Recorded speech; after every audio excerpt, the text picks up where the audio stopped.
Recording in progress. Jump inside the stove. And buckle on in, Open your mind. because it's time to dive into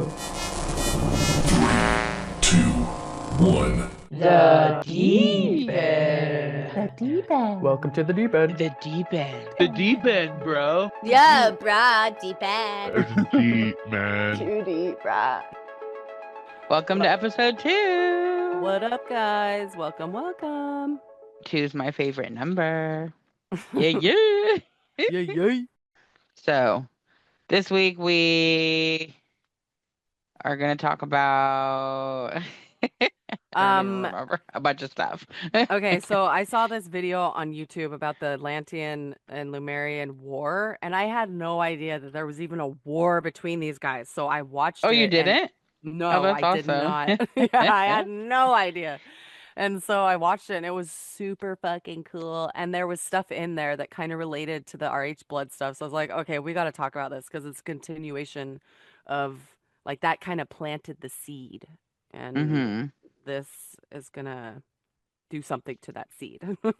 Yeah, so in my past life regression to Lemuria, I died in battle, and we thought that it was a battle between Lemuria and Atlantis, but it turned out to be, I believe, like aliens from Sirius or something that were It was the coming in, Orion but complex. They were right. from the Oh, Orion, group. that's what I Yeah. meant to say. Yeah. The And Orion. because I The remember Dracos. I remember, well, at least when I was channeling the information for you, I saw insectoids, like Oh, yeah. insectoid That's right. heads That's and right. stuff. Yeah. Yeah. But Yeah, but originally when I first I found mean, the the story, whole we thought Orion it was group fucked with them the whole time, though. right. Yeah. That was the whole thing. That's what they Yeah. did. Oh yeah, because they were like, because the Lemurian culture was very feminine and very peaceful and very harmonious and like live and let live kind of shit. And there was very masculine energy, conquer all kind of shit, and yeah, Yeah. it was Yeah, they crazy. lived more like indigenous, like the Lemurians were more of like an indigenous style living, but with technology. Like it's pretty hmm interesting. Like the Yeah. crystal technology. It was so cool, the shit they Mm-hmm. had. Yeah. Yeah, but still really in touch with Earth and living very minimally and stuff like that. hmm So we're gonna discuss that in further detail, but we're also gonna go into our sessions, right? Are we gonna talk about that?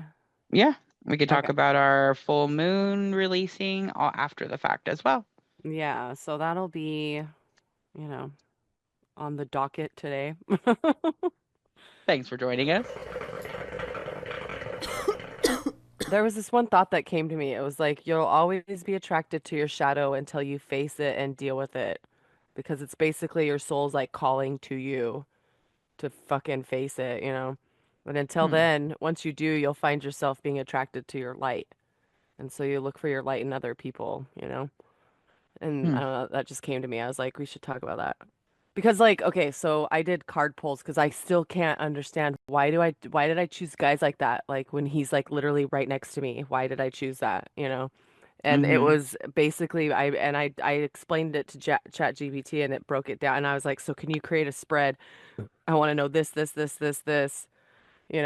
I want this card number a card spread, and it creates all this dynamics to this spread. And it was basically like I was attracted to my shadow to deal Mm-hmm. with it, like shadow aspects of myself is what I was drawn to. Mm-hmm. And so I'm like, fuck, dude, like because like in that Italian life, we know I was a douchebag, and like what I did, and yeah, that makes so much more sense. Was kind of facing those like the manipulation, control. Even in that fucking Hermetic Principle video, they were talking about how oh fuck, my mind just went blank. It was like until it was like, nope, Well, you're done. it's also kind of like it matches the whole your vibration attracts or you're attracted to other things that are on the same vibrational level as you. And so as long as you're still kind of stuck and carrying your trauma, it's going to make you vibrate lower and be more attracted to lower vibrational things as well. The more Mhm. healing you do, the more you raise your vibration, the less space you can, the less you can tolerate low vibrational. That's one thing I've majorly been noticing is I can't even tolerate like really low vibrational people. I cannot even be in their presence. It like Mhm. is physically uncomfortable to be around someone who's incredibly negative and like complaining and Mhm. really, stuck in their negativity.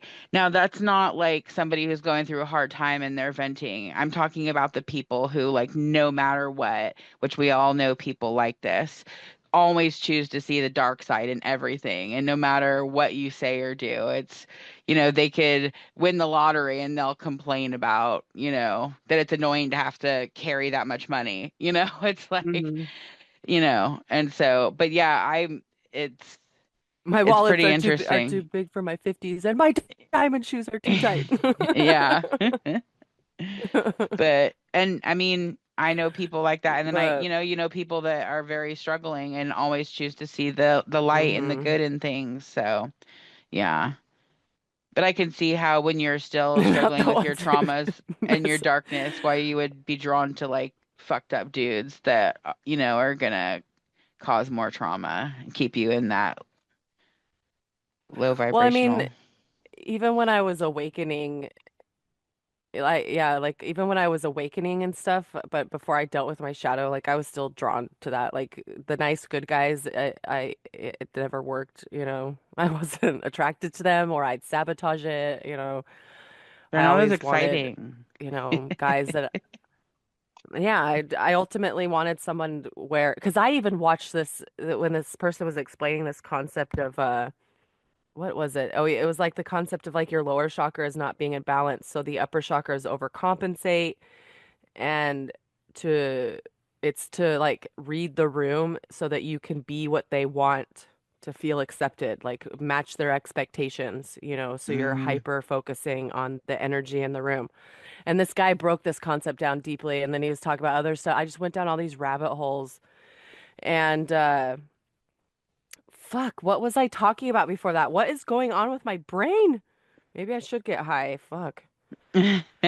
Um, Do it. now I can't remember what I know, Do it. right? Do it. I can't. Hey man, you want to hit this? Oh yeah, it's like because he was talking about a lot of times you already understand and you already know on a soul level like it's not going to work out with these people, but it's a way for you to predict and control the outcome. You already know what's going to happen. You know it's going to blow up in your face. You know you're going to have hot sex for a little bit and you know what I mean? It's like you know Hmm. the toxicity pattern. And so you go with that because it's what you know, it's what's It becomes a self-fulfilling comfortable. prophecy. Exactly, that's what he said. Because it eventually just becomes a self-fulfilling yeah, exactly. And Hmm. I was like, okay. And then I was thinking about it, and that's when I that came to me about being attracted to your shadow for the, you know, because I'm not really attracted I've found to that anymore. Like I'm on a self-love journey, so, you know, and I think it's working because like I literally I'm tired of being lusted after. Like I don't want to be experienced anymore. Like I want the next person to touch me, like be somebody who fucking gets me and understands me and loves me and, you know, Hmm. like all that. And that, yeah. Which makes sense. I mean, that's completely reasonable. That's the light, you know? Hmm. It's time for a vibe check. Vibe Vibe check. check. It's a vibe. Vibes all day. I'm digging your vibe, baby. We're each going to pull some oracle cards to read what is the vibe of the week. Hell yeah, let's see what the current energetic vortex has for us today. I am pulling from the Ocean of Wisdom oracle deck. Okay, so I pulled Coral Compass. Trust in the guidance of your inner compass and let it lead you to your true north. The Coral Compass card symbolizes guidance, inner direction, and trust in your instincts to navigate life's currents. Coral thrives through adaptability, connection, and resilience, which can be mirrored in your week ahead. Here's how to interpret this card. You may find yourself seeking direction or needing to make decisions. This card encourages you to trust your inner compass, your intuition, and the wisdom you've gathered. Like coral, which adapts to its environment, This week may ask you to remain flexible and open to change. Trust that even small adjustments can lead to big growth. Coral grows in colonies, hinting that the importance of community and collaboration. This could be a week to seek support, network, and strengthen existing relationships. Reflect on your current path and ensure it aligns with your long-term goals. Are you moving in the direction that feels authentic? Be mindful of where you need to adapt or pivot. Sometimes small shifts can create the clearest path forward. Reach out to your support system or engage with like-minded individuals to find inspiration and clarity. And most of all, trust yourself. Your inner guidance knows the way, even if things feel uncertain. Beautiful. I know who that's for. God. I hate the word resilient because that means there's struggle attached to it. So it's like, what is coming next week? Like this week leveled me. I'm like, fuck. Okay, I'll be resilient. Fuck. No, I mean, I'm there with you too. I've surrendered. I'm just Oh floating yeah, in the I water, did. and I'm Yeah, just I like, have. whatever, it's fucking flowing. And then I'm like, I keep repeating Bashar's the who cares thing. My rent's not paid on time. Who cares? My credit cards are, which I know that's not why he says to say who cares, but I'm like, Yeah, he but says to say who seriously. cares about people like judging you and stuff, but I'm just like, who cares? What's really gonna happen? I Well, don't and know. that's where I'm at is there's literally nothing I could do about some of this stuff. There's nothing Exactly. I could do. And so it's like Yeah. rather than going catatonic, let's just you know, relax and trust because that literally it's like you could be told through your cards all the time in your self-development, hey, you need to do this, this, and this, and you know, you'll be this and this and this. But until you're faced with life where you have to be those things, and it's like, hey, what have you learned? Yeah. And because like they're trying to teach me like about my emotional regulation, because which by the way, there's a series I want to start with future episodes. I stumbled on the Hermetic principles. There's 7 Hermetic principles of how the universe works, and it blew my fucking mind. And so I am studying them and watching and all this stuff mainly for my own benefit, but also I want to teach it on the podcast, and you know, to the listeners, and it's fucking fascinating. But What are hermetic principles?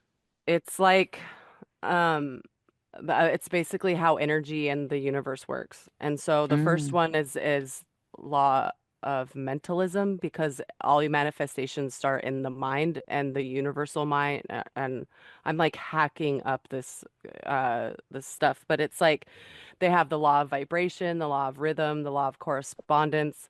There's the gender one. That one's fucking cool too. Like learning how to balance the masculine and feminine because I did a post on my Instagram and my Mutable Mystic, you know, page about masculine and feminine in astrology, and then I stumbled on that stuff, and so it's just like they Mm. open the video with like when the student is ready, the teacher appears, and I'm like, okay, and literally all of this information, like it's cool as shit. But there's a reason why I brought it up. I'm like getting pissed with how absent-minded I am tonight. But like they were talking about how to make manifestations. It's like you have to gain control of your mind. And there's like I mean, obviously with the universe, there's a point where you surrender, like you need to relinquish control of a lot of shit. But when it comes to this manifestation stuff, it's like you have to nurture the whatever it is that you're trying to manifest, and you have to see it through, and you have to concentrate and focus your energy, and you have to focus your mind on this, like with meditation and through action and whatever. But also you have to also keep your emotions in check and not let your emotions rule you, and you have to stay level-headed basically in the face of adversity kind of shit, you know what I mean? But it's like you have to Mm-hmm. keep your wits about you because that also affects your manifestations and the seed that you're trying to grow. And when they were explaining the law of gender, they were saying how you need the masculine energy to plant the seed and then the feminine energy to nurture the seed and for it to grow. But there's also a point too that you have to that's like a hidden principle in that law which is the law of care. Like you have to care for it and nurture it in order for it. Like you can't just plant a seed and then boom, it's gonna sprout into this tree. Like what do? You have to water it, you got to fertilize it, you prune it, you do the, all this whatever to care for this plant. And the same with your manifestations, and or whatever it is that you're working energetically, because when you work on stuff energetically in the astral, that's where it begins, and then it comes to life in the physical, and the whole thing is just fucking amazing, and I want to do a whole series on it, like a law an episode. So we're going to start it next week. I'm going to talk about the first one, which is the principle of mentalism will be the first one, and then the next one will be the principle of correspondence, and then the principle of vibration, the principle of polarity, the principle of rhythm, the principle of cause and effect, and the principle of gender. But yeah, the whole shebang, I'm so excited to talk about it. I just it's blown my mind. And so yeah, off on that tangent. So I drew the phoenix. I drew from the animal spirit. Dude, this completely aligns with what we're talking about, because a lot of this Atlantis Lemurian shit is like stuck in our DNA. Like our DNA remembers, and they're trying to get us to forget, The first line is the phoenix represents the transformation of our past. So I'm like, oh, this is the perfect card for this episode. Nice. The phoenix is freedom from suffering and past karma reincarnation. The phoenix represents transformation of our past. It doesn't mean running from it, denying it, or burning bridges with rage. The phoenix employs an advanced technique described in yoga as burning off impurities through practice and dedication. The essence of the phoenix is with us when we realize we have been suffering too long and something must change. We take a stand and we decide to live consciously instead of being driven by the unconscious mind and its long list of fears and aversions. At that very moment, the spark of the phoenix is lit, and the great bird helps us burn through our baggage. We no longer run from who we are, what has happened to us, or what we have done. The stuckness and dead weight fall off in the ashes, and lightness and clarity emerge. As the stagnancy continues to smolder, the phoenix lifts our spirits up, and we begin to recognize ourselves. Again, we catch a glimmer in our eye that wasn't there before. Look closely, it's a sign. It's a sign the fire of transformation is upon your wings, which correlates to the first chakra, which is the root chakra. Mm-hmm. Yeah. Yeah, Anyway. that seems that's very appropriate. Very, very appropriate. But I stumbled on this video during the holiday break about the Atlantean and Lemurian War, which happened about 50,000 years ago, and it led to the destruction of both, really. I have a lot of notes, and the video, they jump around so fucking much. Like they can't just put it in a chronological format. Like they jump around, but it all started with the Lyran and Draco War. If anybody's watched Thundercats, it's basically the story of that war is the whole show Thundercats. Really, I had no idea. Oh yeah, well, because I vaguely remember that show because there was a few things they said that I'm like, huh, and then the comments started. Like they show comments, they'll like cycle through them at the bottom of the page, and people are like, this is like Thundercats. So I clicked on it, and a lot of the comments are like, oh, Thundercats, Thundercats. So if anybody's watched that show, it's about a war that really happened in space. But Which is not uncommon. A lot of stuff in our entertainment industry is really information, but it's portrayed like Bashar saying that Star Wars is like our past, where we came from back in the Orion area. The Orion group. Yeah. Well, and then Star Trek is our future. Excuse me. I was watching a video about Yeshua from on that channel, which is Jesus, but I don't like calling him Jesus because I don't like the Christian interpretation. Like that is not who that dude was. Yeah. And so I was watching the show and they were talking about this school or this whatever he went to that they were like kind of like Jedi Knight, would go to. So like they literally compared it to the Jedi. So I was like, okay. I've never really Basically, been that into Star Wars, so oh, I love it. I love Star Wars. I mean, I'm not into all the offshoots that are going on right now. Like I can't handle it. Like I just like the movies we grew up on. right. I hate when And they do that. I know, But I well, know they're like just trying to take the story further and further and capitalize on. My dad really liked it, exactly. so They I just have the want nostalgia from that. But so I understand the storylines. I don't know, I think maybe we should explore that sometime in a past life regression because the reason I don't like them is because they make me very uncomfortable. maybe it has to do with, yeah, it probably has to do with memories, man. Yeah.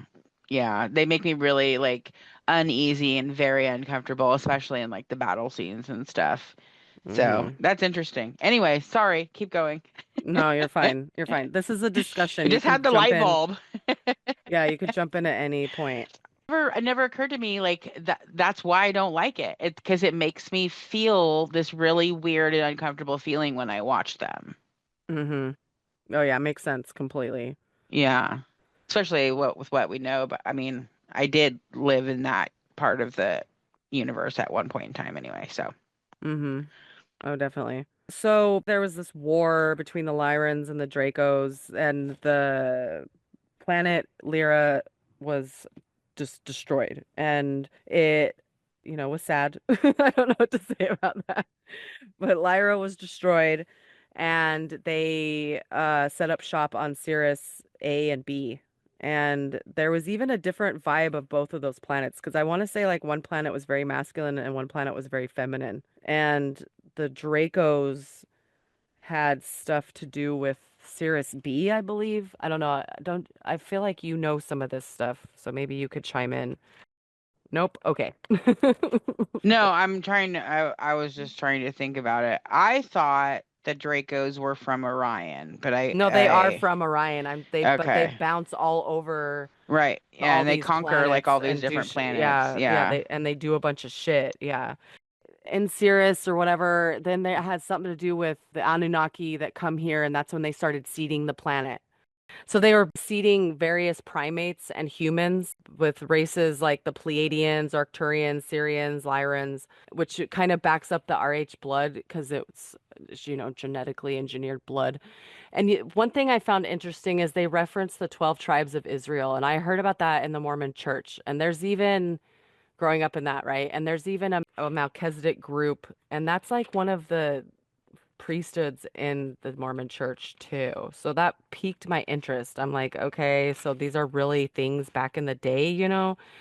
And there's 12 tribes of Israel, and they were saying that the each tribe is a seeded origin. So it's like one of them's Arcturian, one of them's Lyran, like one of them's Pleiadian, but that's really Hmm. what the 12 tribes of Israel really are.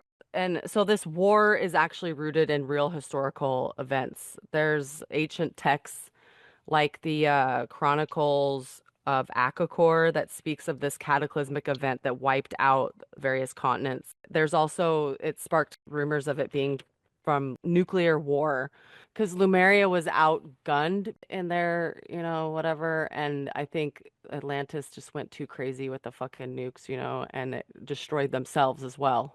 Hmm. Oh, sorry, what were you gonna say? Oh no, I've heard so many different stories, so I'm just putting them all together. I know this is hard because I took notes off of that video, but they jumped around so much that it's hard to put all of this together. And this is kind of stuff that I've heard too, is like, because the Anunnaki, they're like this royal, who's the family, that royal bloodline, like Enlil and the other guy's name, and he had a sister. They fucked with um, the DNA and Lil and Inky and mhm, yeah, that's like and the Anu, and And so yeah, there's a brother, one of the brothers to watch over the humans while he left because he was the one in power and he left the other brother and he started imparting knowledge to the humans. And when the other brother came back, he was pissed that the humans were able to communicate and had this knowledge they weren't supposed to have. And that's like the story of the Tower of Babel Mm-hmm. between the two brothers. Yeah. And destroyed it and basically separated everyone and with different languages and all that shit. Did something with the brains that they couldn't understand each other or something. Yeah, because through our DNA, they limited our access to the sixth and seventh dimensions, preventing physical ascension and fragmenting our light bodies across the cosmos. Because Atlanteans like got too advanced too quickly, and so they needed to slow humans down. Yeah, the Anunnaki enslaved their creations to serve their needs. That's what the brother and those brothers and the dispute and whatnot. I believe they did a lot of stuff trying to suppress Lemuria and Lemurians' culture and all this kind of stuff. Because it's like a lot of the problems that you run into with these civilizations that destroy themselves is because they're trying to conquer everything and it ends up destroying everything in the process. It was full on like actual weapons and war that they used to destroy them. They just had more technology because that's what they were about as a society. It was about technology and expansion and conquering and all that kind of stuff. Yeah, so I was under the 'Cause impression that they wanted some special stone tech, like a crystal technology that Lemuria had control of, and they were able to use it and not get out of control because of their femininity, their feminine energy. Well, and they And wanted then when, everybody to evolve naturally. And Atlanteans, they wanted to be able to control people and keep them small. Lumeria was like, no, leave us alone. We don't want that. And so they wiped them out. But I mean, it could be because they wanted the stone too. I'm not ruling that out. I'm just saying, in a nutshell, yeah, they wanted to dominate and rule over everybody, and Lumerians didn't want that. yeah, so then Atlantis got a hold of the technology, and that essentially is How what, they destroyed themselves. yes, yeah, Yeah. It was basically a holocaust of Lemurians, the way that they wiped them out. They did it with the war, and then they would kidnap the women and force them into breeding programs against their will and with other alien races, and eventually wipe out their bloodlines. And they casually said it, but it completely was what made me want to talk about this on the podcast. But they were targeting RH bloodlines and spreading misinformation about the history of our planet, destroying ancient artifacts in order to sever humanity from its star origins. So you have to get yeah, rid of the bloodlines, you got to get rid of but it's like all these memories are in our DNA, and it's coming out now. yeah. We know So, Atlantis was seeded by the people who left Maldek. hmm So, I well, mean, it would and make sense. It's the Draco reptilian control mentality. Well, I think of the Seek and Anunnaki have destroy. a lot to do with it too, because Atlantis lived peacefully for like 200,000 years until the Anunnaki came and started corrupting their leaders. They initiated the conflict with Lemuria, and they disagreed on how the Earth should be ruled. Thoth betrayed the Emerald Order and stole the sacred CD plates and later rewritten them as the Emerald Tablets. So he stole these plates from the Lemurians, and then that's what the Emerald Tablets are now. Everybody reveres Thoth like he's this great spiritual whatever, but I don't know. I don't feel that way. And then I saw that video and I was like, okay, so he isn't that great. Yeah, He's not. rewriting history is not really cool. Yeah, I know. It just wiped out the Lemurian culture. The women killed or persecuted or kidnapped and all that shit, and it led to deep damage to the divine feminine. In 1904, J.C. Brown, he's a British prospector, discovered an entrance to a cavern with gold, statues, skeletons that are like 6 to 10 feet tall, and then there's tablets in there, and he was going to reveal the site and vanished without a trace right before the expedition was set to begin. Yeah, I had heard about that actually. That was on like a show that I just watched on Gaia the other day too. Oh yeah. Yeah. I guess that actually happens quite a bit. Mm-hmm. I believe it. Whether it be like the actual Lemurians or if it's the tribes protecting that, the tribes in the area protecting that. Yeah. It's like that Lost City of Z stuff. The Atlantis and Lemurian war was pivotal in our star origins, right? And as humans on the planet Earth, and they emerged as archetypes of humanity's choices. Like with the Atlantis archetype, it's driven by philosophy of service to self. You pursue intellectual and technological supremacy, often at the expense of ethical and cosmic harmony. Kind of touches on their breeding and hybridization program. I mean, that went against cosmic harmony, the hybrid, like making all those human animal hybrids and stuff, Mm-hmm. because they talked about that too in here. Versus the Lemurian archetype, which is service to others, cultivating a matriarchal society focused on nature, the spiritual principles of the law of one, is a reminder of the eternal struggle between power and wisdom. That's all I have on that. Interesting. Yeah, the war between Lemuria and Atlantis is very interesting. I've gone down very many rabbit holes. I think is it the Convoluted Universe? Mm-hmm. Oh, The yeah. first book where they go into some past life regressions that are pretty graphic and explain a lot. Those were pretty wild to listen to. I couldn't stop listening to them. I was on the edge of my seat. I know. And watching this video, they touched on it, but they didn't say it outright. They were just kind of glossing over it. I'm like, oh, you're talking about the hybrid program. You're talking about Right. hybridizing humans to animals. Because they were obsessed with mixing the Anunnaki and Dracos. They were obsessed with mixing species. Like even in the cosmos, like they wanted alien races to commingle like that, and they're just not built for that, and they're not attracted. It's like literally an animal and a human. It's like you can't. You're not. It's just no. Yeah. In the book, it talks about how they would use energy to put different pieces of animals together. And they would have like a human body on a horseback, but like not even in the front, like in the middle of it. And Ew. it like they just describe all the different kinds of animals that are around, and they say how they can't reproduce because they're all basic, gene mutations and stuff. So they create all these animals and then they force them to fight to death in like gladiator arenas. And they said that what was really interesting is that they were like really numb to it, and the crowds would watch these, like they would throw like 100 of these hybridized human animals in an arena and make them fight to the death and just sit there with blank looks on their faces with no emotion, no nothing, not be excited, not be sad. Wow. It's very interesting when they describe it, but it's always stuck in my mind. I'm like, whoa, that's wild. I know. It is wild because I remember when I read through the book about that and then watching this video, I was like, oh my God. Because it literally ultimately led to the demise of their whole civilization because they were Hmm. breaking universal laws and so they had to be destroyed. But they kind Yeah. of just destroyed themselves. I don't know. I guess that's all Yep. I have to say about that. Fuck. I don't know what And else to that's all say. I got to say about that. Yep.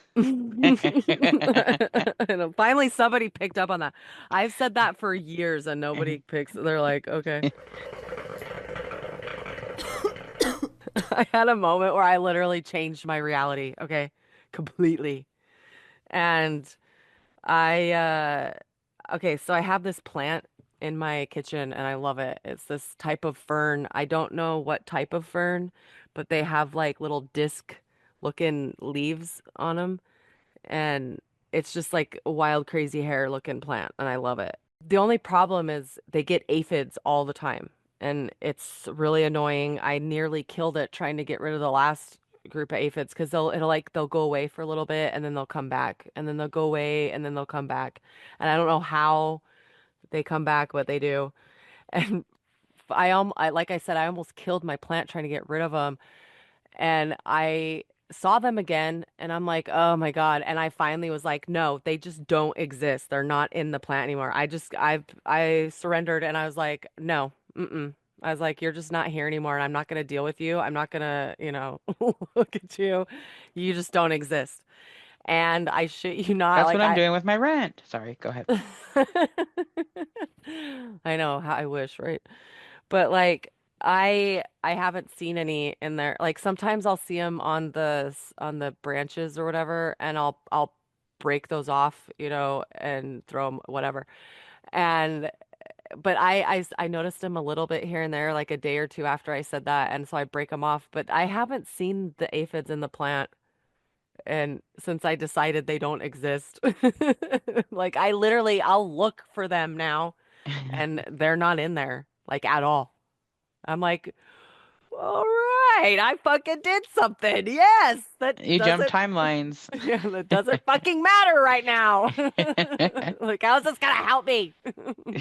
Actually, no, I've revisited the energy of that. Like, okay, what was it that I did? How did I do that? But I shit you not, man. Okay, I had a plant since I moved into this house, which was like 2021 was when I moved in here. And Max killed it because I asked him to, he was on watering duty while I was in the hospital having squish, and it died. And so I got a new one, and it was all happy and pumped up and whatever. And then it started getting those aphids. And then I decided, yeah, so this is the second plant. But I mean, they're all over the plant. And I'm like so proud of myself. How did I do that? Maybe there's like an energetic bubble around this plant. I don't know. Maybe they're like, I'm blind to them. They're probably all up in this plant, but I'm just blind to them now. Maybe you sent them to a different frequency, a different dimension. Hmm. Is that where I sent my money? They're Fuck. somewhere with the aphids. My God, give it back. I gotta pay my bills. Fuck. But yeah, that was just my cool little story. I don't know how I did it, but I did it. I made aphids disappear. Yay! I'm magic. What? See how magical you are?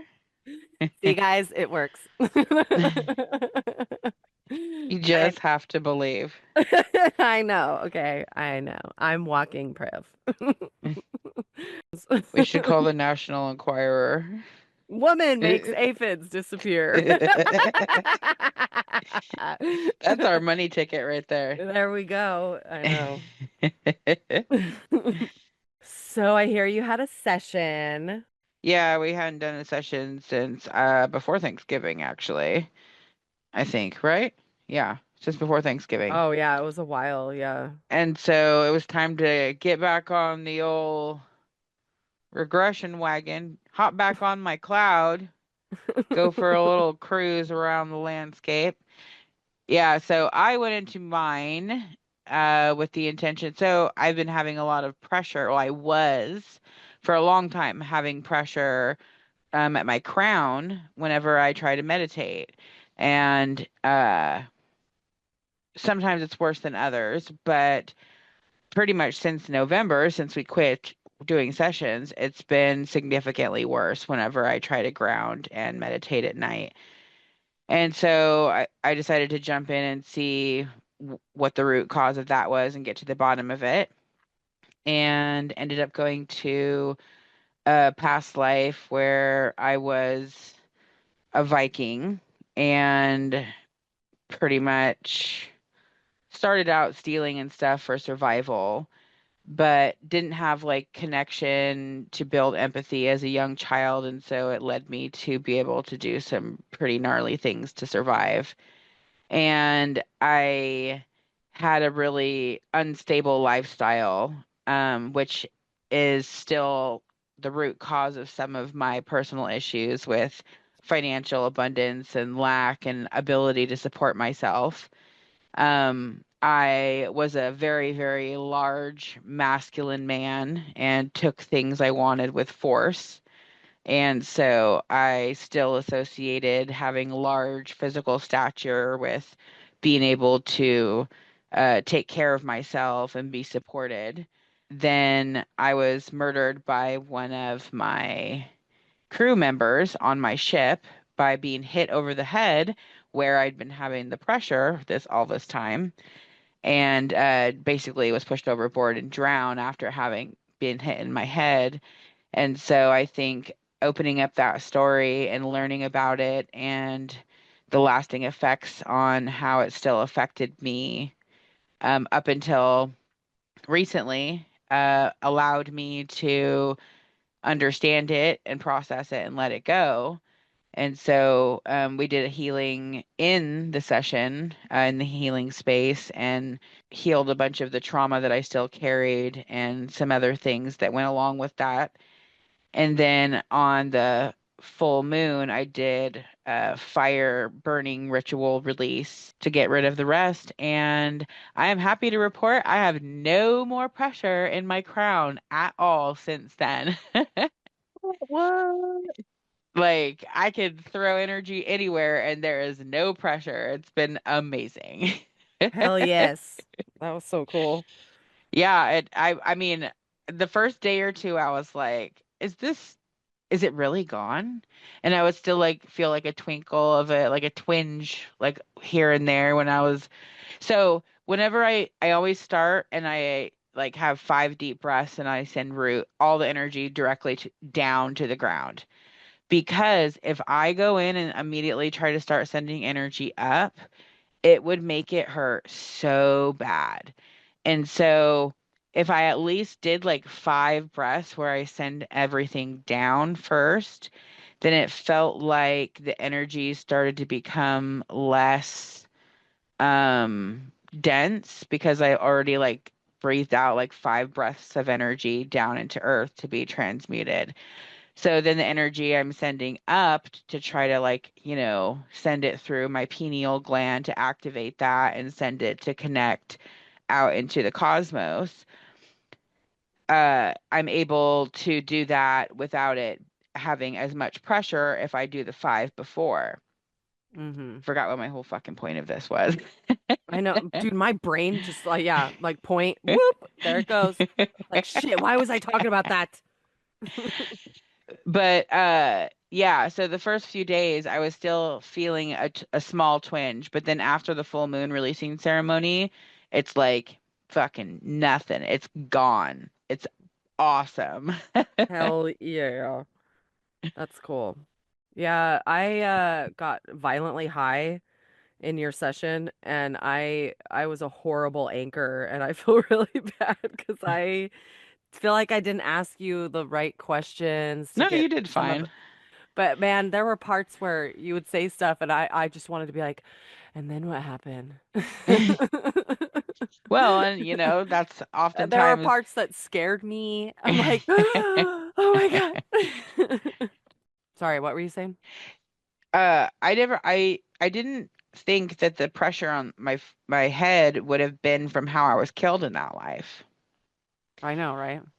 Before it was about like a energy ceremony I did on myself to try to bind it, so but I think that Viking life had some really, really, really influential undertones that really have had a huge effect on this incarnation for me. Because man, after that healing ceremony, not only did I lose the pressure in my head, but the physical body stature thing. It was really Mhm. weird. I like woke up the next day like feeling and believing that I was thinner and that I'm going to be like that I don't have to. It's really interesting how when I actually examined it, I have felt that way in this incarnation. I have lost weight, and when I lost weight, I noticed that people, especially men, well, I work in a casino as a card dealer, and I lost weight, and yeah, guys flirted with me more, but suddenly people didn't respect me anymore. When you're like a larger woman in that kind of an industry, they kind of treat you more like a man. Mhm. I don't know how to, they just listen to you more. They don't treat you like you're an airhead. But once you become like a thinner, pretty girl, they just treat you like you're a fucking idiot airhead, I felt like. Mm-hmm. pretty much, you know, and Yeah. people will try to get away with more bullshit. And that's what I noticed. And people are like, really? I think that it's the opposite. And people treat you worse as bigger. And like, yeah, the general public does. But in my line of work and in my life, I noticed that I didn't have as much respect and stuff once I lost weight. And that kind of came back up through this whole process and examining and starting to see like how that has happened and been reaffirmed in this incarnation. And that is probably a big reason why I have gotten so large and really struggled to get any smaller.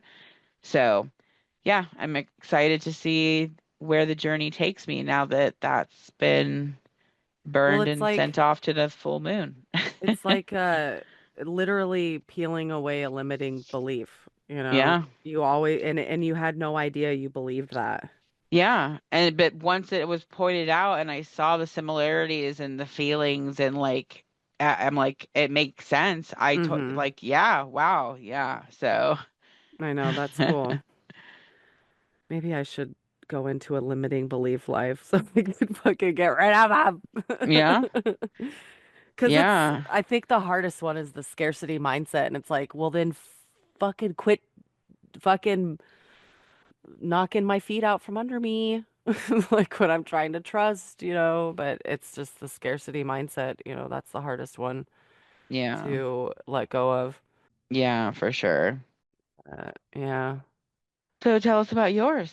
I was actually surprised to get taken into the life where I was besties with Marie Antoinette.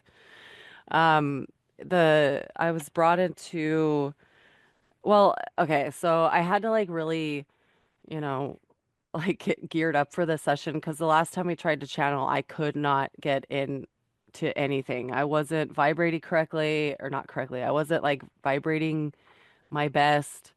I wasn't meditating. I don't know, I just was not in the right place to channel. And it really psyched me out. So I spent that time like getting back into the groove, meditating again, you know, trying to figure out why I can't meditate, all this shit. And so the first time back, I wanted to just, you know, why am I saying all this? I, Because you're being authentic and sharing your experience and your journey with the world I know, but I cut through it. I'm like, what is the point of this? to inspire others to All keep right. going, even if they have a hard time. No, and Okay. I've had several clients that have had a hard time the first time. And it is worth Mhm. I had a hard time 5 times. Oh my So God, I know. They had to you just like, have to keep pushing forward. well, the first time our session it didn't work. I had to, you know, we had to try a different technique, you know, and it Hmm. worked. But yeah, you know, wanted to get out of my logical mind and into my feeling body, you know, and go through and have fun with whatever comes out. And I was kind of psyching myself out because I was like, is that fucking life that we were trying to go into gonna come out again? Was that even real or was that because I really felt like I was operating from my imagination that time. The lumberjack. Yeah, I was like, I can't do this. This is not right. So anyway, sorry. So we go into this scene and I saw it was early spring because there was just blossoms everywhere. And I remember thinking citrus trees and I was like, they look like cherry blossoms, but it was literally I thought citrus trees. And I was looking up stuff the next day and her Trianon house had orange trees. And they said something about orange blossoms in the article. I was like, oh my God, I saw that. And I was looking at pictures of that estate, and it like some of it kind of looked like what I saw in that scene. It was kind of funny. That's But it was cool. I opened up to it was just it felt like a girls' getaway, and there wasn't that many of us. There was like 4 or 5 of us, and I was like, huh. And I was thinking it was an old-timey thing because we arrived on carriages and I'm like, I don't know. This just feels, I was like, is this the Marie Antoinette life? And I was talking to myself in that life. It wasn't like, it was, how do I explain that? Because, And that's not the first time that's happened. yeah, You've talked to yourself in other lives before as well. yeah, like I don't think it's literally myself like breaking off like they're on some TV show talking to the camera kind of thing, and everyone's like, "Who are you talking to?" It's not like that. It's like I'm speaking in the astral to my soul, or like that's a piece of my or my spirit or soul. I don't know what you want to call it. It's not literal. It's like kind of like in an astral plane where it's like, you I know. like to think of like our higher self as like the center of the sun, and every single life is like a ray off, if you were going to illustrate it, Hmm. but in Yeah. every direction. And so Hmm. Yeah. I So think basically, that there's a you fragment of could do that. yeah. Yeah. Hmm.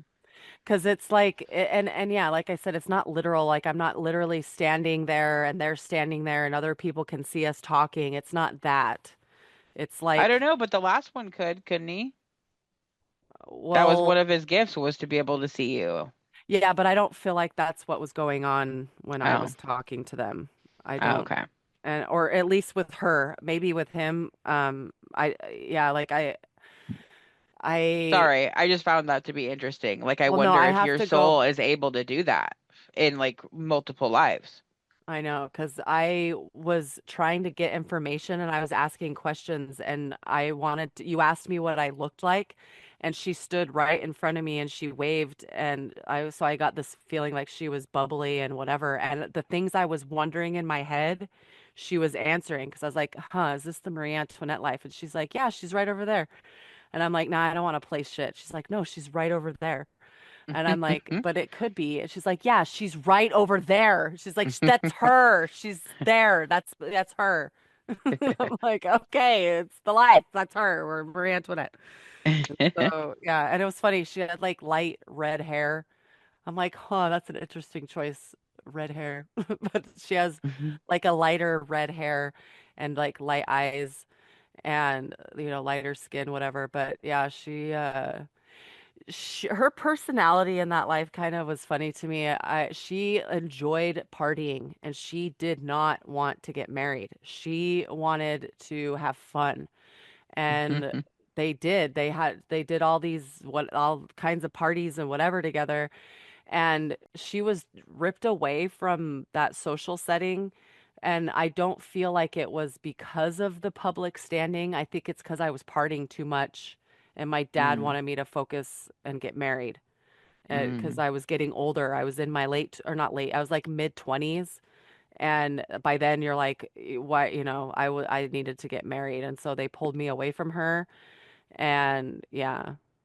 And then, all the, you know, like all the public unrest happened, and we were driven from our homes, like because my father, he had a prominent position. He was I looked up what lords do. I was told he was a lord, and they basically like govern a village and the land, and they determine, the food and the jobs situation for the town, And so, yeah, when all that shit was crumbling, I get why, because I had a lot of like the public, they didn't like me because I was friends with her, but because we were always there, being part of society, but also because my father's job, I don't, maybe he wasn't that good of a leader at some point, because we lived extravagant lives and the people in our village did not. A lot of that had to do with the wealth being distributed, and yeah. And so we were driven from our homes and stuff and forced to start over from scratch, be poor. Like it was very, because I've had a lot of anxiety lately because my financial situation is about to change and I know it's coming. And so I need to supplement that income. And I am trying to do the gratitude and the affirmations, but I have this fear encasing my heart right now. Well, not right now, but like, it was going on. And I I didn't go through the portal with any other intention other than I just want what's next in my healing journey. And so my higher self brought me into this life. And part of the theme of that life too is I after, when I did get married and had kids, I had this beautiful home, and I created things in my yard and in my home that reminded me of Marie and what we did together. and her beautiful estates that she had gardens and this and that and whatever. And so I tried to create that vibe at my home. And when the revolution started, we were driven from our homes and everything burned, and were forced to start over, and it broke my heart, you know. And it was also very shocking too, because I was really ignorant in that life to what was going on around me. Like political talk really bored me, and if I didn't understand, I didn't ask questions, and I just left it at that, and I just went about my day, you know. And I didn't know anything, and well, like in that regard. And so it really fucked me up when I lost everything. And so I was reassured, like, you're not going to lose everything. Because right now I'm building this beautiful space in my home. I have my room and my bathroom that I just did a cool little makeover. And I'm trying to get my yard and all this beautiful, because I want an area where we could have tea and you have the plants and the pretty flower, like little areas, kind of like at one of, like it literally is like at her fucking estates. I have fruit trees growing, cherry trees, the blossoms in the spring. It like completely is reminiscent of that shit. It's so funny what your soul does, how your soul like brings these things out in lives, you know, like Uh-huh. there's so many fucking little things here and Now there. And I like to hide behind overgrown ivy and yes. blackberry briars. Mm-hmm. Oh yeah, I love exactly. having them around my house. Oh yeah. Yeah, totally. You know, and well, that about my yard, that just hit me. Like I want a beautiful space like we did and I want to host parties back there, you know, all that shit. But that has a lot of similarities. That's that they showed you that life Oh for a yeah, really big reason. they showed me that because they're like, that's not gonna happen. Like that's where that fear stems from, is because you actually had that happen. You actually, you know, and they also said too that a lot of, because I'm trying to go into like my ADHD and my autistic brain and try to figure out why it's hard to process information and why other shit is not, and communication's easy but then again it's not, and relating and whatever. And this is the tip of the iceberg, you know, there's layers to it, and that's one of them. And they were saying like when you're in an environment where you're learning, or like where there's learning and growth happening, if you're not asking questions, like, and you're choosing to remain ignorant, then that is your karma. But if you're trying to learn and grow and you're asking questions and they don't tell you, then that's their karma, kind of thing.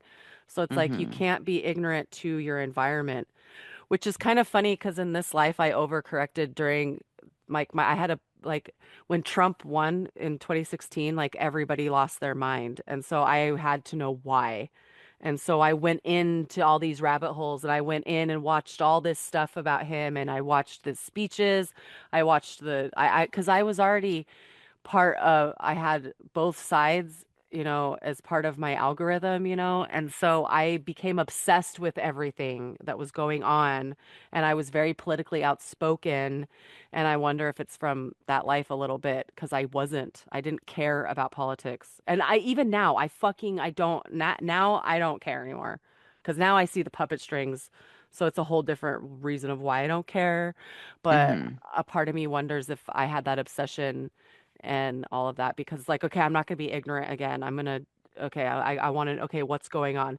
Why do they feel Right. this way? Why is it this way? What is this? What is that? You know, and I found answers, and you know, but the other stuff I wanted to talk about too is I don't really talk about this detail because I don't know.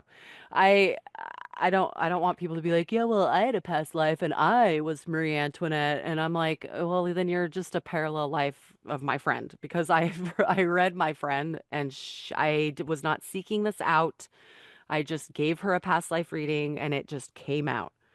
And then I looked up her astrology chart, and you can pinpoint the astrology of that life in her fucking chart. It's crazy to me. And so, and even the synchronicities before this fucking session, there was a picture of me and Squish, and I sent it to her, and I was like, I don't know what it is about this picture, but there's something about her smile that reminds me of you. And she's so hard to get a hold of. We barely talk, you know, whatever. And she replied back like a day or two later, and was just being a sweetheart that she always is. And then I go into that life and I find out Squish was my little brother. And, obviously she was Marie Antoinette. But I'm like, it was really funny, the synchronicity lining up that fucking session. But okay, so when I read her, I went into her karma too. Like her karma is wild and how she's like punishing her soul or not punishing, but like overcorrecting. Because there was a life she had after where she worked in I saw like a bay of beds, like a war trauma ward kind of thing, like a hospital for like injured soldiers, but I couldn't pinpoint the year, like if it was like Civil War kind of stuff or even World War I. She worked with wounded soldiers, but it made me laugh because she had an affair with some of the soldiers that were under her rule. I'm like, she's just a sucker for a guy in uniform. She just dedicated her life to service. And now in this life, like she won't relax. Like she won't sit down and just put her feet up. She's always has to have something going on or taking care of somebody or somebody's needs this or, like, I don't know. It's kind of crazy because in that life, she couldn't be bothered with work. She just wanted to have fun and didn't care about the affairs of the kingdom and like none of that shit. She just wanted to have fun. And she also had some bad advisors. Like she was lied to a lot and she like it's really sad. She was kind of like one of the historical figure who was a victim of bad PR. Like a lot of the shit. I don't know. And that's another I don't know because I heard that in an interview and I completely believe it because when I learned about her growing up, like there was things that they taught us, and I'm like, even though I don't know, it didn't resonate with me. Like that let them eat cake line, like she did not say that. I don't even know the story behind that. I mean, I know the phrase, but I don't know what it means. They were just like, your people are starving, they need bread, and she's like, oh, we'll just let them eat cake instead. Like, oh, haha, just have them eat cake, they'll be fine, But she didn't say that. She was definitely there was a lot of bad PR surrounding her. Like they really focused on her spending and her parties and like all this kind of stuff and yeah, it was pretty shitty. Just and it's funny in this life, my friend, she had the courage to like do swimsuit modeling and she looked phenomenal. And all the fucking haters that attacked her because of that, I'm like, it just bad. I don't know. People just love to gossip and talk shit to her. And I think that's residual from that too. Well, also, she has a Capricorn rising, and those people, like Capricorn, people with like Capricorn sun, moon, or rising, like, you need to stop making everything so hard on yourself. Like, they just are the eternal sufferers of the zodiac. They just came here to suffer. And yeah, which is funny. You're a sun, I'm a moon, and she's a rising. That's just, she's here to like overwork herself. And because of that life, it's really shitty. I hate seeing it, but like, I get it. And I try to tell her, like, just relax, homie. You're okay.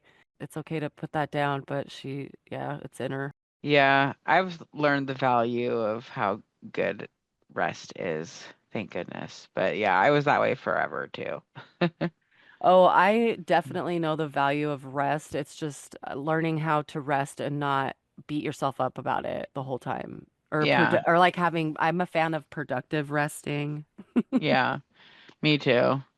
I'm like, my resting is like sitting down and still making art, you know? Yeah, or I have one of those tables that you put on in your bed to like eat breakfast in bed, but I put my laptop on it and I'm, editing audio or doing astrology shit, in my bed. I mean, I'm relaxing. I'm not walking around. Right. Well, yeah, I get bored easily. It's the ADHD. I can't. My relaxing is sleeping until noon. God, I can't wait till I could do that again. Like we started to sleep till 9 during like right before we had like I think it was like Saturday and Sunday before she had to go back to school. We were sleeping till like 8:39. Oh, it was great. In fact, I think it was Sunday morning. I slept till 9 in the morning. I'm like, this is great. I have to wake up at 7 tomorrow. Yeah, I was Yeah. pissed that I woke up at 9:30 today and couldn't go back to sleep. I was like, God, it's too early. I I want to go back to fucking hate sleep. that. I hate when it's like 4 in the morning and you gotta pee and then you can't go back to sleep. It's like, fuck yeah. Oh, well, I don't know if it's the diabetes and stuff for a long time or what, but I have a fucked up ass bladder anyway. So I wake up at least 3 or 4 times every single night anyway, which is one of the reasons I smoke weed to go back to sleep. So I'm actually pretty good about going back to sleep usually. It's I know hard. I have been. I can wake up several times and just hit the blunt a couple times and go back. But it's pretty rare where I can't. So whenever it does happen, I get really frustrated. I know I've started to teach myself different techniques because there was one that I heard someone say, and so I started saying it, but it was like I allow myself to fall back asleep. And sometimes when I'm too much in my head, I'm like, okay, I'm too much in my head, and I consciously shift into my body, and I like instantly fall asleep. I don't really remember much after that because like Nice. I'm like, how does my body feel? That's awesome. Like I'll start at my feet, and by the time I'm at my calves, I'm like, I don't really remember getting to my thighs. Oh, yeah. But Yeah, yeah, I listen to 234 megahertz music for releasing and healing while you sleep. I have like this an 11-hour video that I pretty much put on every single night on YouTube. And between I that and hitting my blunt a couple times, I usually can go back out pretty easily. yeah, I'll usually if I can't fall asleep right away. And you know what's funny is there's times I'll like go in to go pee, and then I'll just have this random thought that's like, you're not gonna go back to sleep. And I'm when I get these and I know the feeling of them, I'm like, no, shut up, because it's right. It's like a fucking premonition. So I'm like, so then I'll smoke a bunch of weed, and then it just makes it worse. It just turns my brain on in overdrive. So it's like battle I of the hate it fucking. whenever, yeah, the sativas. I hate it whenever the blunt is the wrong kind of weed, and all of a sudden you're just sitting there like Well, no, I planning your have entire like next 3 months. having fights from 7 years ago in your head, Oh, I hate Yeah. that. I was like, oh yeah, I should have said that.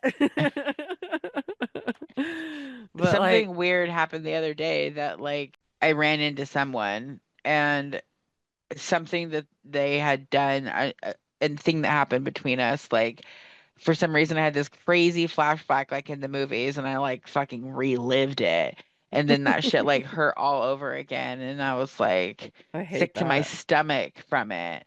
And I mean, we've done squashed it and moved on a long time ago from it, but ugh, I hate that when that No, kind of I shit do too. happens, you know? Hmm. And then yeah, it's hard to like, thank God I was able to kind of shake it off after a little bit, but in the middle of the night, if there's nothing to, because it happened when I was driving. So once I got where I was going, like I moved on from it. But in the middle of the night, you don't get where you're driving. You just sit there and keep stewing. Oh yeah. At least I do. Well, and yeah, you keep fighting with them and coming up with new things, creating new fights. I created a whole new fight with my older brother the other night when I was trying to fall asleep. I'm like, I'm not even mad at you. I was like, what is going on? But yeah. I have a couple topics we could talk about. Oh, are you done? I was trying to remember what the sound was I was supposed to make. Oh, you're. Well, I have a couple topics, damn it. Okay, yeah. Shoot. Okay, so I have this theory that how you are behind the wheel is how you are in life. How conscientious you are, how oblivious you are, how selfish, how just all of it.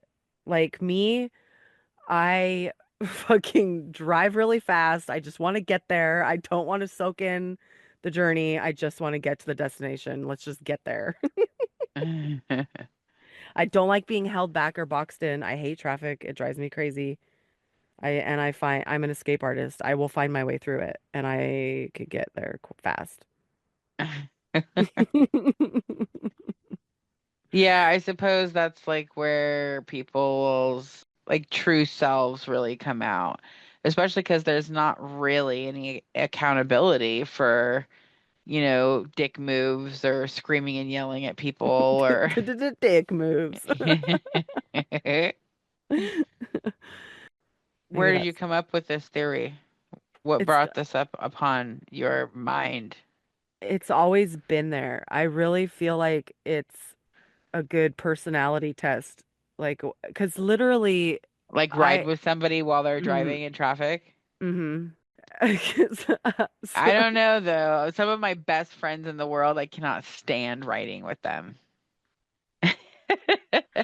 but maybe that's how they go through life, and you just Yeah, don't I'm realize blind to that, it. Yeah. yeah, that's how they operate life, you know? Because like okay, so there was this astrology post and it was like the sign on the cusp of your third house is how you are behind the wheel. And mine is Leo. And I'm like, what? How? And I'm like, oh yeah. Because me, I'm like, Leo is like very like I get really offended when people cut me off, like get out of my way. Like that's my road. You're in my way. How dare you get in front of me? Like, don't you see me here? I'm gonna drive on this road. You need to get out of my way. Very Leo. Your car is very red and hard to miss, so they definitely see you. I know. Yeah, somehow I still have my invisibility cloak on. Like, I swear. I hate being interrupted. Like if I'm listening to my music and you interrupt me while I'm in my music, I hate that shit. Me too. And so, and I think that's very ADHD with the fucking hate being interrupted during our tasks, you know? Uh-huh. Because I'm not wrong about this theory because I've seen people who are very just, they don't know how to drive in traffic and they don't really know how to operate life. Like they don't know how to navigate tough situations in life. And Mm-hmm. it's like, oh, will you drive for me in this big city? And it's like, will you drive through me or for me in this big life? You know? Or the Yeah, people that would just rather be a passenger. yeah, completely. And trust me, there was a time too where I did not want to drive. I made Alan drive all the time, cause like just take the wheel, I please. can't stand riding with Travis. Terrible I know, driver. I know. I can't stand riding with Alan either. He doesn't drive correctly. Well, men are just like really jerky, I feel like. I think they're just like not smooth and feminine. Either that or it's just my dad and Travis are both terrible fucking drivers. My Well, brother yeah, drives the same way. Alan does that shit too. I hate going out. I hate driving down 36 with him. Like Like accelerating hella hard, then braking hella hard, turning hella hard. It's like, yeah. have some fucking grace.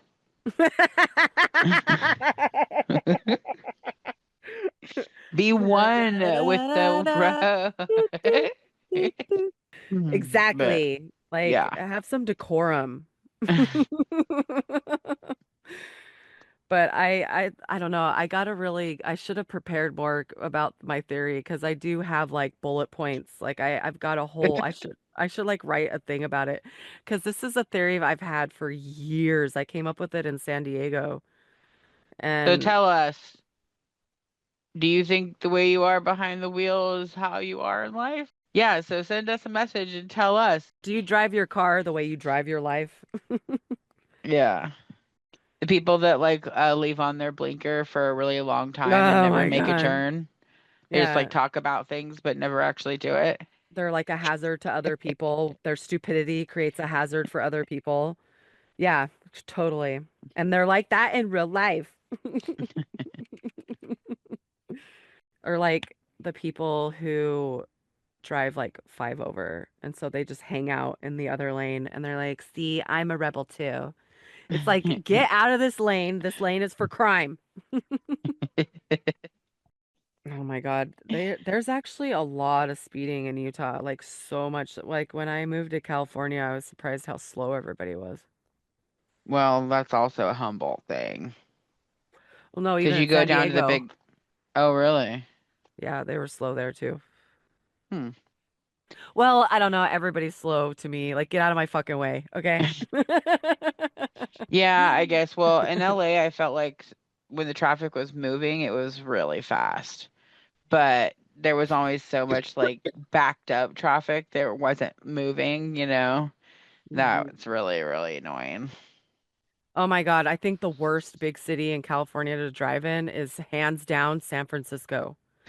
Like that city drives me fucking insane. And it's Yeah, like, they still have their grid from like the, I don't know, dinosaur days whenever it was well, built. it's not even that. It's like people are just driving down the road and then out of nowhere they'll just stop in the middle of the road, flip on their hazards, and then just go into a store. And I'm like, Oh okay, yeah. like that Uh-huh. drives me insane. I can't. Yeah, I've always loved San Francisco, even though there's parts of it that really suck, and I've had some shitty trips down there, but I don't know. There's always something when I was a kid, growing up in Sacramento, when we would go to San Francisco, I would just love it. Oh, I did too. Yeah, I love San Like Francisco. mesmerized. I was absolutely sure I was going to go to the Academy of Art in San Francisco. Yeah, I love it there. I want to go, I want to get dressed up all pretty and go to the ballet there. Like so bad. Do they do it all the time, or is it like just like you want to go to the Nutcracker, or do you want to just go to any ballet? Well, San Francisco Ballet is like a ballet Yeah. company. Yeah. And so, yeah, they do shows all the time. At least they did. I mean, I don't know. I haven't really looked. Actually, I did. I looked up tickets a couple years ago because I thought it'd be fun to take Sonia and do like a girls' trip. But yeah, they do ballets all the time. I would love to just get dressed up and go to the ballet there. Mhm. That sounds cool. Yeah, I used to go when I was a kid in Sacramento. I've gone, I don't know, maybe 2 times, but I have never gone as an adult. Yeah, I went as a kid. Or no, maybe that was a play. It was when I was in Germany. We went and saw Pippi Longstockings, but it was in German. I was like, this is so lame. Like, what is going on? Was there subtitles? Well, no, it was a play. You can turn on the Someone comes out with poster boards. They're the closed like, captions. yeah. Well, I was in like first grade, so I don't know that I could have read it very fast anyway. I'm like, wait, let me sound it out. Hang on. I do like San Francisco. I just can't stand driving there. It drives me fucking insane. I can't do it. It would be really cool to take your kids to the Academy of Science, I believe it's called. And it's 3 or 4 stories. There's a butterfly pavilion, an aquarium, one of those star rooms that you go in and you lay in and it projects on all around the ceiling. Uh, Planetarium kind of thing. yeah, yeah, uh-huh. There's a whole like geode display area. I want to say there's other stuff too, but it's pretty cool. I'm gonna have to go there. Hell yeah. I love shit like that. And then right next to it, there is a cherry blossom garden. There is an outdoor amphitheater right next to the parking lot that has all these statues and a huge park. There's people, having picnics and kids running around everywhere and people on skateboards. And yeah, it's pretty cool. Yeah, that sounds cool. That we went to this trampoline park there, and Sonia, she was little, so they just had us go to the kids area, which was just one giant trampoline. It's like, this is lame. I want to do all the ripcordy stuff. Yeah, It was funny because Max was in Texas visiting Chad's family at the same time. Oh my God, we had to stay in San Francisco because they hadn't seen Max in years, so they fly him out to Texas, right? So we have to go to San Francisco to get him on the plane. And they only saw him for like 3 days, so it wasn't worth driving back to Humble only to drive back to pick him up. So we did a yeah. little mini vacation, That's cool me, though. me, Alan, and Sonia. It was fun. But like one of the days we went to the trampoline park, and Max and them were at a trampoline park at the same time. He That's was, funny. yeah, they were sending me pictures. I was like, oh my gosh, we're here too. I don't know. Yeah, I understand that. but it was I always feel that way with my life too. Like the things that I really lean into or really believe are the things that don't work out. But if I don't put, it's like the opposite of what they tell us, you know? I know, If I don't right? put that much care or thought or energy into something, then it like does great. It's like I kill it with my watering or something. I overwater. Yeah. Well, okay. So this But guy that's I stumbled on, he talks about like the just detaching from things and surrendering and blah blah blah. And so I'm like, all right, cool, I could do that. So it's like, do I care or do I detach? Because when I don't care or I literally think the opposite, like it happens when I yeah, it's focus been on that it. way for me my whole life too. It's a pattern that I've definitely have noticed and have learned to manipulate.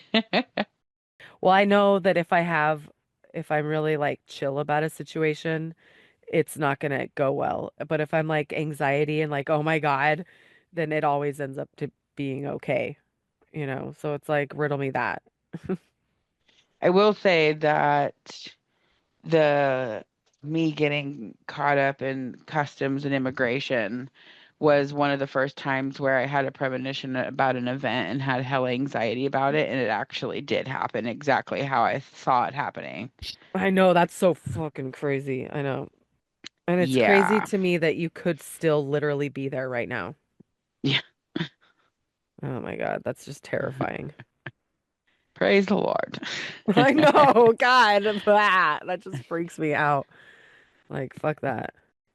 Yeah, we were watching what were we he loves watching all these like true crime shows, and they were asking someone in the interrogation room, all this stuff, and he's like, "This is your last chance to tell me the truth." And I had like a total like PTSD flashback. I bet. God.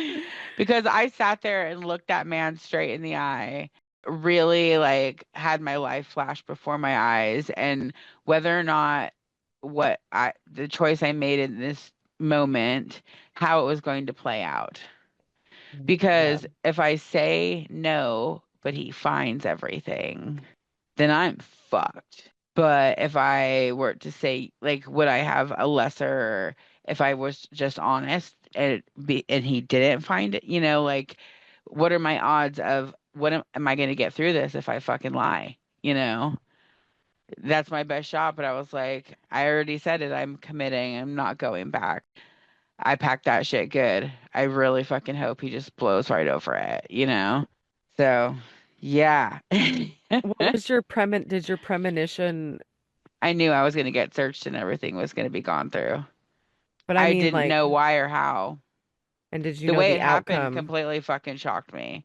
I thought I was going to get through it, but that I figured basically what happened, that something was going to catch me up or something was going to be an issue, but that hopefully I did know that I was going to get caught with something. I just didn't know what. Huh. Thank God it was only what it was. Yeah. I know that's so terrifying. But I mean, I've done that shit for years and years and years and years. That's the first time it's ever happened. And what's funny is I kept hearing your luck's run out. You don't bet on this one. And I even told Travis I didn't want to take it this time because I had a feeling, but whatever. And it happened. Booyah. Yeah. I know, that's crazy. We also wanted to let you guys know that if you have any questions about what we talk about, if there's anything that you want to know about the universe, email us at the deependpodcast2024@gmail.com. Yeah, Yay! totally. We'll do our best to answer your questions and it'll be fun.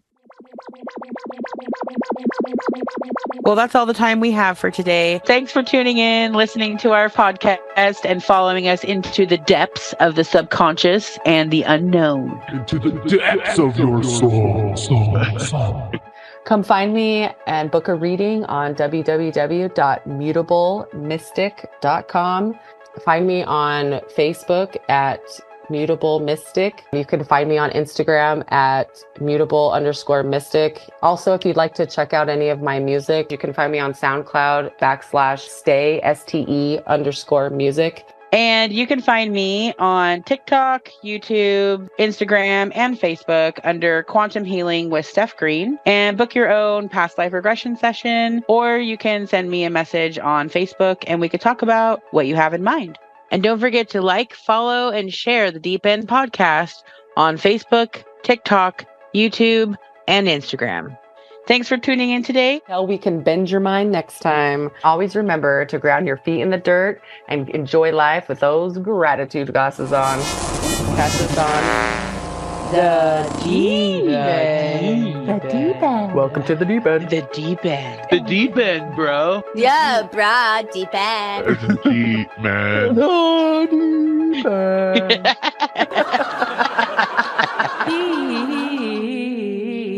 end. The deep end.